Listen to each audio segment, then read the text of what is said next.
Bismillahirrahmanirrahim. Arsilhu ma'ana ghadan yarta' wa yal'ab wa inna lahu lahafizun.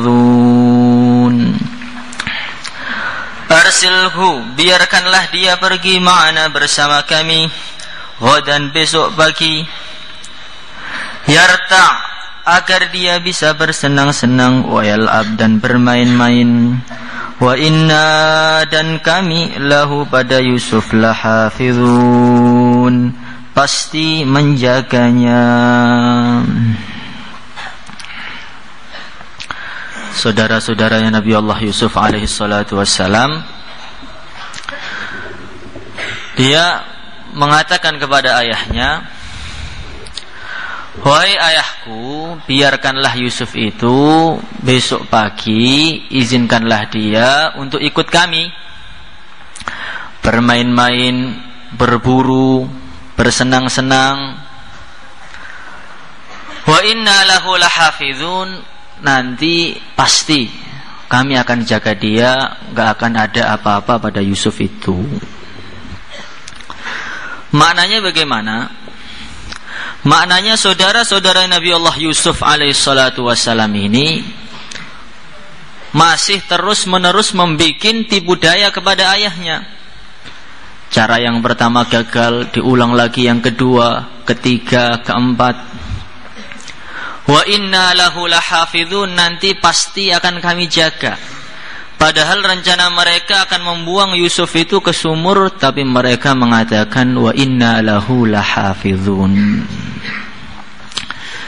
Jadi memang sebagaimana yang dikatakan kemarin itu, ketika orang itu hasad, maka keburukan-keburukan dia kerjakan terus menerus, dari satu tambah lagi dua, nggak puas tiga, empat, membikin makar, membikin tipu daya, membikin kebohongan, membikin hibah. Ini disebabkan apa?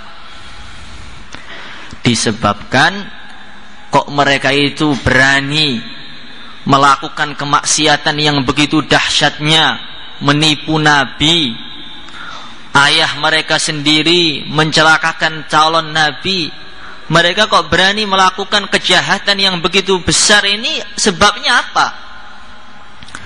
Maka para ulama mengatakan sebabnya itu adalah tulul amal, panjangnya angan-angan mereka, perasaan bahwa mereka itu masih punya umur setahun ke depan, 2 tahun ke depan, 5 tahun, 10 tahun, umur yang masih panjang.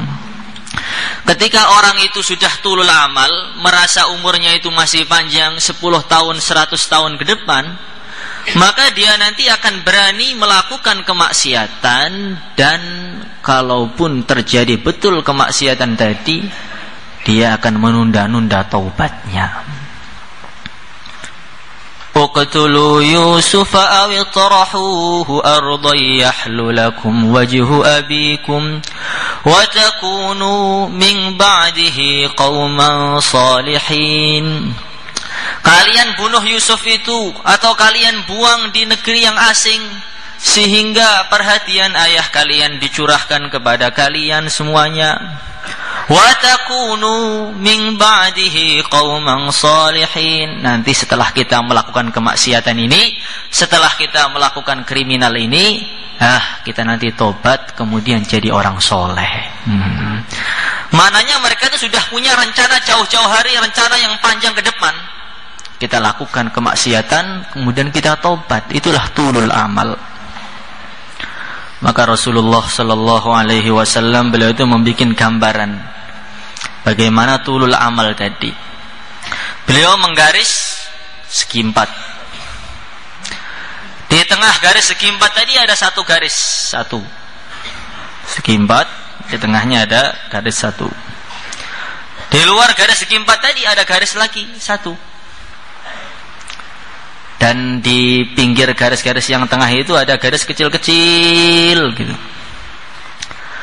Nabi bersabda yang kurang lebih maknanya ini, yang garis tengah ini, inilah namanya anak Adam.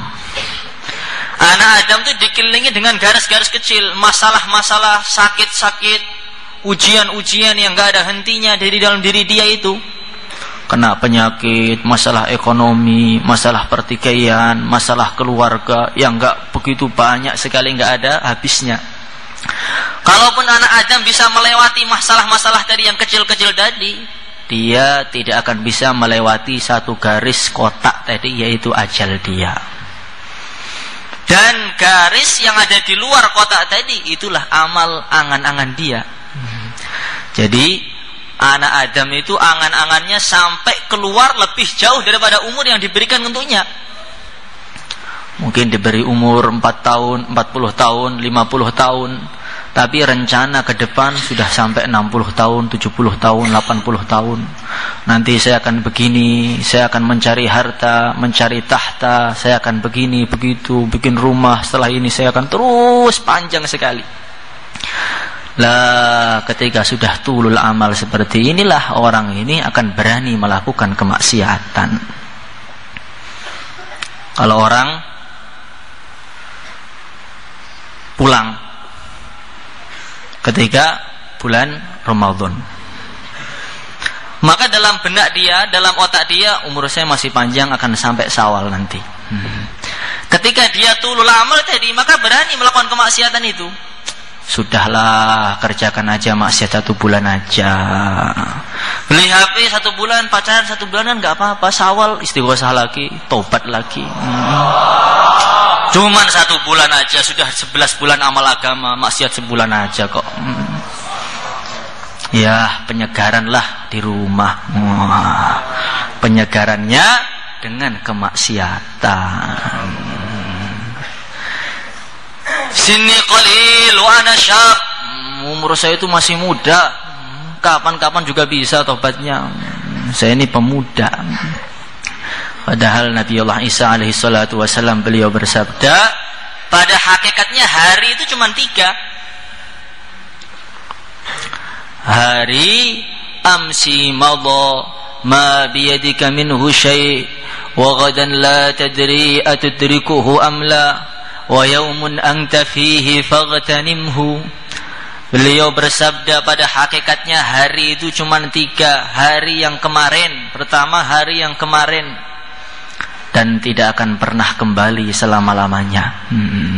Hari kemarin, hari Kamis itu gak akan bisa kembali selama-lamanya. Keuntungan apa yang kita dapatkan, yaitulah kita yang beruntung. Yang kita rugi, ya kita rugi selama-lamanya. Kalau pada hari Kamis kemarin kita amal agama, ingat Allah 1 jam, ya akan kita lihat hasilnya 1 jam. Kalau lalainya 23 jam, ya akan kita lihat ruginya 23 jam. Wa ghadan, dan besok, la tadri atudrikuhu amla, dan hari esok yang kita ini nggak tahu bisa sampai besok Sabtu atau tidak. Wa yaumun anta fih, yang ketiga itu hari ini, hari yang kalian sudah jelas-jelas masuk dalam hari itu, maka carilah keberuntungan sebesar-besarnya pada hari ini. Ini kata Nabi Allah Isa alaihi salatu wassalam. Kedua kali, tulul amal itu di samping akan memberikan orang itu berani kemaksiatan, menunda-nunda taubat, tulul amal juga akan menyebabkan orang itu beramal buruk, akan menyebabkan orang itu nggak mau amal baik. Yang kedua, man khafal wa'id qarubal ba'id. Orang itu kalau takut dengan satu ancaman, maka perkara yang jauh itu tampak dekat sekali. Kalau kita diputuskan nanti tahun 2018 Januari di Jakarta akan dieksekusi mati, berita masih 1 tahun lagi akan dihukum mati, tapi sepanjang tahun sudah terasa dekat. Januari yang masih beberapa bulan lagi itu tampak dekat, saking khawatirnya. Man khafal wa'id qarubal ba'id. Orang itu kalau takut, perkara yang jauh pun tampak dekat. Wa man tala amaluhu sa'a amaluh. Kalau orang itu panjang angan-angannya, maka amal dia pasti akan buruk dan gak mau ngerjakan kebaikan. Siapa orang yang berani melakukan hibah, Ini orang yang merasa masih punya hidup yang panjang. Kalau kita jalan, siapa yang bisa menahan pandangan, siapa yang tidak bisa menahan pandangan? Orang yang menahan pandangannya, orang yang merasa hidupnya tidak lama lagi. Kalau orang merasa masih punya hidup panjang, nanti malam juga bisa tobat, nggak akan bisa menahan pandangan. Tengah-tengah menggunjing temannya itu, ingat kadang-kadang itu, aduh, ini menggunjing nggak baik ini. Ya, tapi nanggung dikit lagi, teruskan nanti. Nanti juga bisa istighfar 7 kali, selesai masalah. Maknanya kalau orang itu memang sudah tulul amal, dia nanti nggak mau amal baik itu nggak mau. Kalaupun mau akan males. Saya ini masih kelas 1, masih anak-anak, belum waktunya sungguh-sungguh, ntarlah kelas 2, kelas 3. Kelas 3, kelas 4 begitu juga. Oh ini waktunya muda-mudanya, ini ABG ini sekarang ini. Masa muda itu harus dipuaskan. Kalau nggak puas masa muda itu nggak akan pernah kembali selama-lamanya. Masa muda kurang bahagia itu nggak enak, kita bahagiakan aja. Nantilah belajar itu daurah tanah. Yang daurah begitu juga, nanti saja tahasus saja. Akhirnya 10 tahun ternyata tidak bisa apa-apa. Tulul amal lagi, istighosahnya ditunda, sholatnya ditunda, qabliyahnya ditunda. Tiba-tiba wajaat sakratul mauti bil haqq. Kaget ternyata, ya Allah ya Rabbi, habis semua amal saya, nggak ada amal itu bagaimana ini? Wa anta idza lam tarhal bizadin minat tuqa wa laqaita ba'da al maut man qad tazawwada. ندمت على أنك ليس كمثله وأنك لم ترصد كما كان أرصدا. Nanti kalau di akhirat tiba-tiba ketemu teman-teman kita, Masya Allah, ini sudah menjadi bisa mensyafaati 10 juta orang. Ini sudah menjadi punya mahkota-mahkota dari permata. Ini tertulis menjadi ulama yang besar, temannya para nabi, ini temannya para wali. Ada yang dikelompokkan menjadi siddiqin, ada yang jadi syuhada, ada yang jadi solihin. Nadimta ala annaka laisa kamitsli. Nyesel, kenapa dulu saya enggak sama dengan mereka itu. Ketika mereka mutolaah, saya malah ngobrol sendiri. Ketika dia nulis di kelas, saya malah gambar. Ketika dia dengarkan keterangan, saya tinggal tidur. Hasilnya seperti inilah.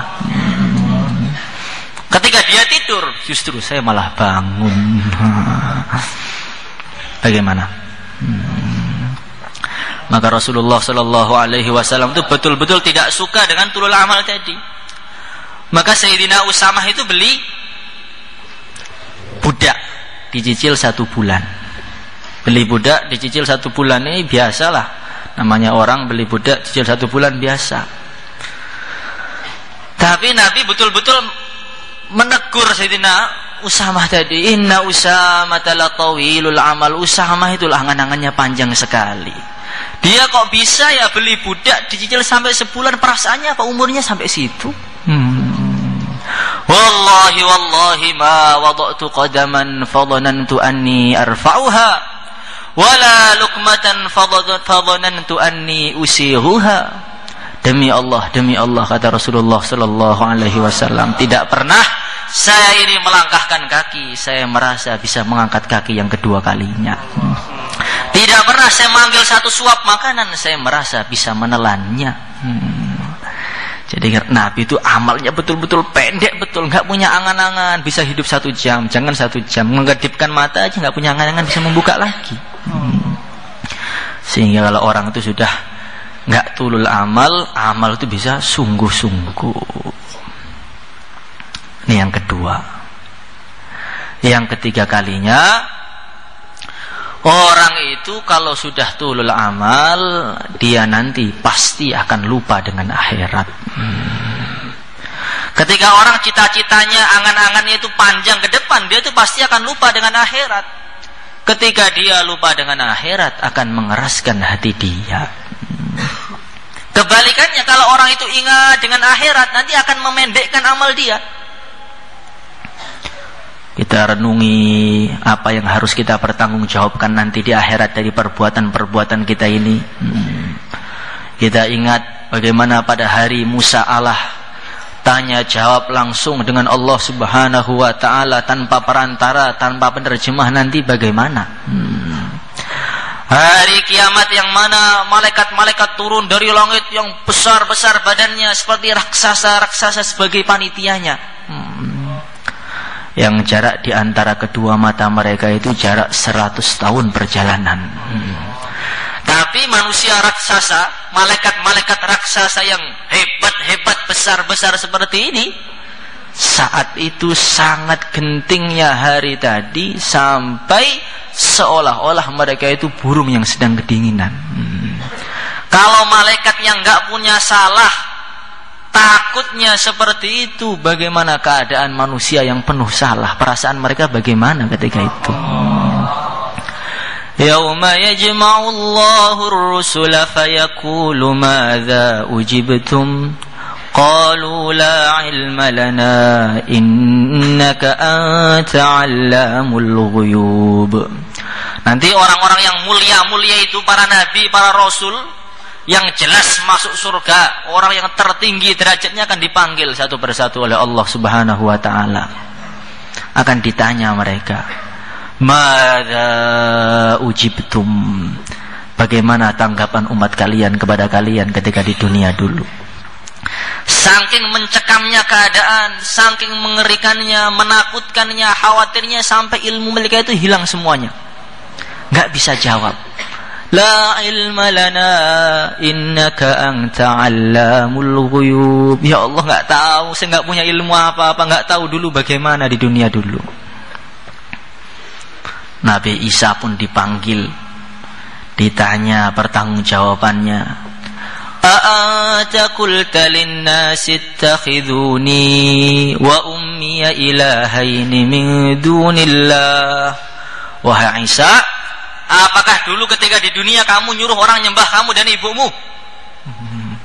Nabi Isa itu saking khawatirnya sampai dalam hadis ini pergelangan-pergelangan tubuhnya itu hampir copot. Ini kalau para nabi, para rasul, orang-orang hebat saja keadaannya begitu mencekam, begitu mengerikan, keadaan kita di sana bagaimana? Allah Subhanahu wa ta'ala memanggil Jibril, wahai Jibril, datangkan neraka jahanam ke sini. Maka neraka pun datang dengan gemuruh api yang berkobar-kobar.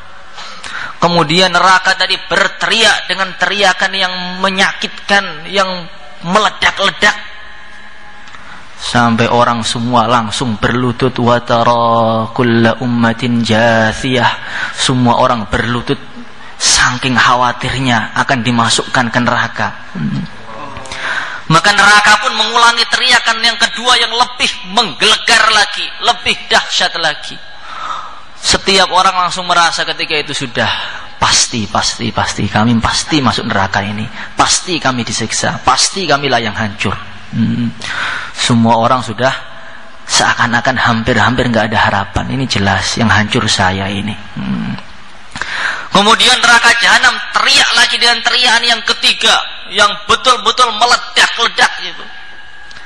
Bukan hanya berlutut, mereka langsung tersungkur tiarap, gak berani melihat lagi. Siapa yang tersungkur, siapa yang berlutut? Ya orang-orang yang ada di masjid ini. Makanya kalau kita itu mengingat akhirat, mengingat keadaan-keadaan akan mati, keadaan yang akan datang, orang itu gak punya amal yang panjang-panjang, gak angan-angannya gak panjang. Sekarang, hari ini, nafas sekarang ini, detik ini juga saya akan beramal.